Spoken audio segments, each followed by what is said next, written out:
যখন কোনো বান্দা সূরা ফাতিহার একটা করে আয়াত বলে আলহামদুলিল্লাহি রাব্বিল আলামিন, সঙ্গে সঙ্গে আল্লাহ জবাব দিয়ে বলেন হামিদানি আবদি, বান্দা তুই আমার প্রশংসা করলি।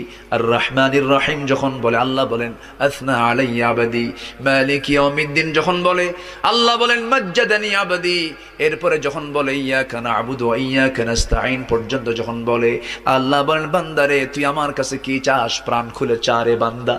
ইহদিনাস সিরাতাল মুস্তাকিম থেকে শুরু করে নিয়া ওয়ালাদ-দাল্লিন পর্যন্ত যখন বান্দা বলে তখন আল্লাহ বলেন বান্দা নামাজের মধ্যে এমন প্রেমের খেলা খেললি বান্দা, তুই যা চাইলি সব আমি আল্লাহ কবুল করলাম। ওই বান্দা যখন রুকুতে যায় আল্লাহ তখন অস্থির হন। ওই বান্দা যখন সিজদায় যাওয়ার জন্য প্রস্তুতি নাই, সমস্ত ফেরেশতাকে ডাক দিয়ে বলেন ও ফেরেশতারা, এই বান্দাগুলো আমাকে দেখলো না, রাসূলকে দেখলো না, কোরআনকে দেখে হাদিসকে বিশ্বাস করে আমাকে খুশি করার জন্য তার সবচেয়ে সম্মানজনক